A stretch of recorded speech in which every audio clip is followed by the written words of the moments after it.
Hello दोस्तों, तो आप सर्व मित्रों स्वागत है मारा एक नवीन ब्लॉग में। तो मित्रों हूँ पहुँची गयो छूँ कागवड़ के ज्यां खोडियार मातानुं विशाल मंदिर आवेलुं छे। अहींया आवता यात्राळुओने वाहन पार्क करवामां कोईपण प्रकारनी अगवडता न पड़े ए माटे विशाल पार्किंग व्यवस्था पण करवामां आवेली छे।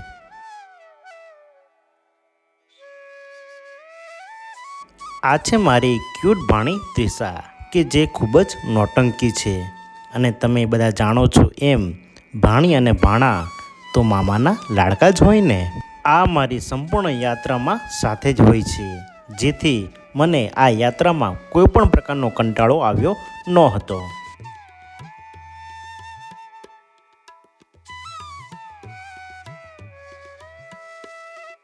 અહીંયા મંદિરની બહાર સરસ મજાનો ગેટ આવેલો છે કે જેની પર માતાજીની ધજા તેમજ આપણા ભારત દેશનો રાષ્ટ્રધ્વજ પણ ફરકાવવામાં આવ્યો છે।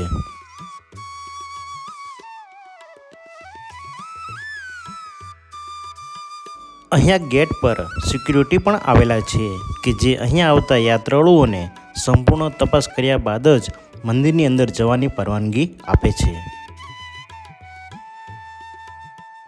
મિત્રો, મુખ્ય ગેટથી ખોડિયાર માતાજીનું મંદિર એ લગભગ 300 મીટર દૂર આવેલું છે, પણ આપણે ચિંતા કરવાની કોઈ જરૂર નથી।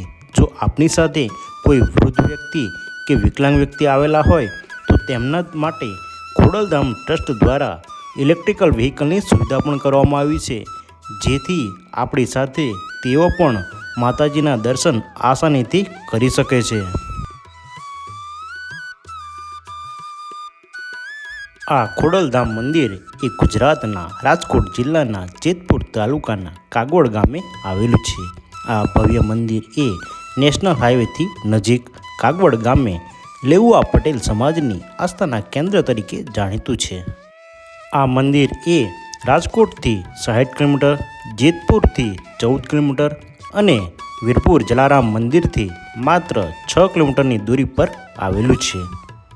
આ મંદિરની એક્ઝેક્ટ સામે બગીચામાં સરસ મજાનો વિશાળ શંખ આપણને નજરે પડે છે।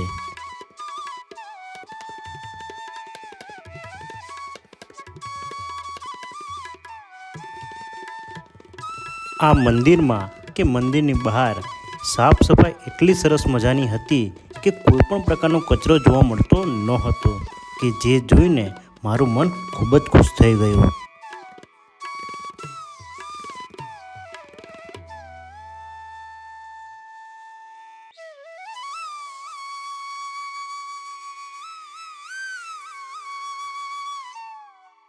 અહીં આવતા યાત્રાળુઓને કોઈ પણ પ્રકારની તકલીફ ન પડે એ માટે સરસ મજાના શેડની વ્યવસ્થા કરવામાં આવી છે, જેથી કરીને યાત્રાળુઓ શાંતિથી માતાજીના દર્શન કરી શકે।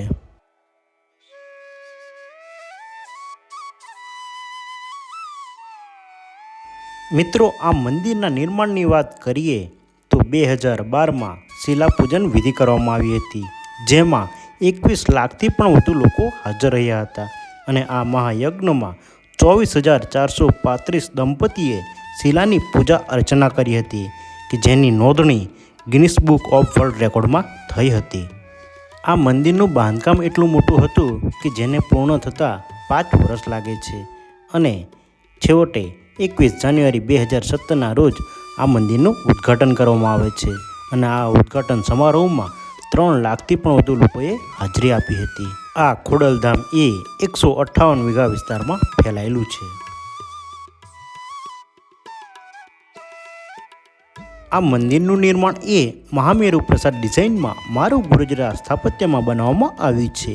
તે 289 ફૂટ 7 ઇંચ લાંબુ, 253 ફૂટ પહોળું અને 159 ફૂટ 1 ઇંચ ઊંચું છે। આ મંદિરનું મુખ્ય ભોંયરું એ 18 ફૂટ ઊંચું છે, જ્યારે બીજું ભોંયરું એ 6 ફૂટ 5 ઇંચ ઊંચું છે।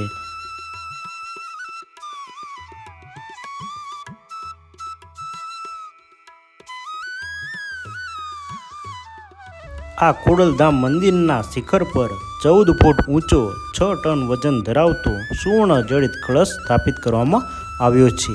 આ કળશની પાસે 40 ફૂટ ઊંચો ધ્વજ દંડ રાખવામાં આવ્યો છે। આ ધ્વજ દંડ પર 22 ગજની ધ્વજા લહેરાઈ છે।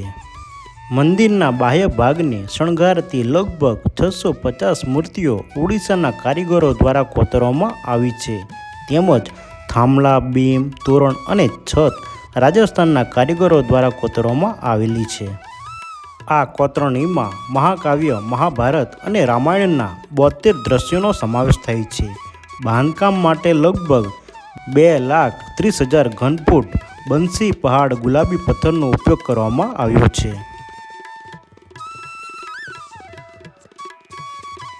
આ મંદિરના કેન્દ્રીય દેવતા ખોડલ છે કે જેને ખોડિયાર તરીકે પણ ઓળખવામાં આવે છે, અને તેમના સિવાય આ મંદિરમાં અન્ય બીજા દેવી દેવતાઓની પણ સ્થાપના કરવામાં આવી છે કે જેમાં ગણેશ, હનુમાનજી, રામસીતા, રાધાકૃષ્ણ, અંબા, અન્નપૂર્ણા, આશાપુરા, બહુચર, બુટ ભવાની, બ્રાહ્મણી, ચામુંડા, ગાત્રલ, જેલ, હરસિદ્ધિ, મહાકાલી, મોમાઈ, વરબાઈ વગેરે દેવી દેવતાઓ પણ આ મંદિરમાં સ્થાપિત કરાયેલા છે.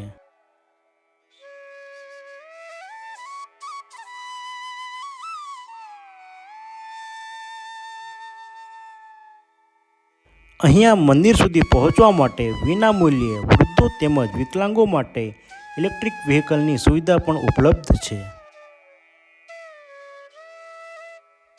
આ મંદિરે મંગળા આરતી એ સવારે 6:30 વાગ્યે અને સંધ્યા આરતી એ સાંજે 6:30 વાગ્યે થાય છે, જ્યારે થાળનો સમય એ સવારે 11:45 વાગ્યે અને સાંજે 5:45 વાગ્યે છે.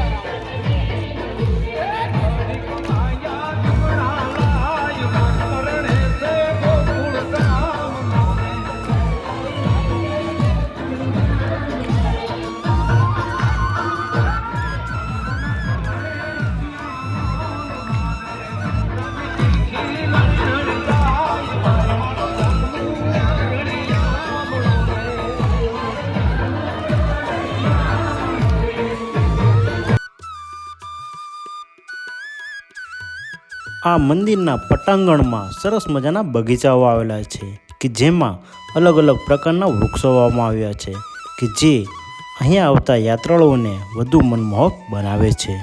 આ સરસ મજાના કુદરતી વાતાવરણની સાથે આપણને અલ્પાહારની સુવિધા પણ મળે છે કે જે ખૂબ જ નજીવા દરે હોય છે, પરંતુ ચા તો વિના મૂલ્યે જ મળે છે, કેમ કે હરેક ગુજરાતી ને બીજા બધા વગર ચાલે પણ ચા વગર ન હાલે. ચા પીવું એટલે ગમે એવું માથું ઉતરી જાય, એના માટે દવાની જરૂર ન પડે. આ તો એક ગુજરાતીની ખાસિયત છે. મિત્રો, અહીંયા ભોજનની પણ વ્યવસ્થા કરવામાં આવે છે કે જેના માટે ટોકન લેવાનું હોય. ભોજન એ સવારે 11 વાગ્યાથી 2 વાગ્યા સુધી અને સાંજે 6:30 થી 8 વાગ્યા સુધી, કે જેમાં 1 થી 4 વર્ષના બાળકો માટે ભોજન એકદમ ફ્રી છે, જ્યારે 5 થી 10 વર્ષના બાળકો માટે 40 રૂપિયા અને 10 વર્ષથી વધુ વયના લોકો માટે 80 રૂપિયા છે.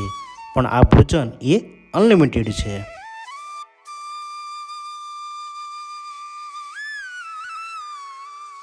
અહીંયા આવતા યાત્રાળુઓ માટે વિનામૂલ્યે ઠંડા પાણીની પરબ પણ આવેલી છે.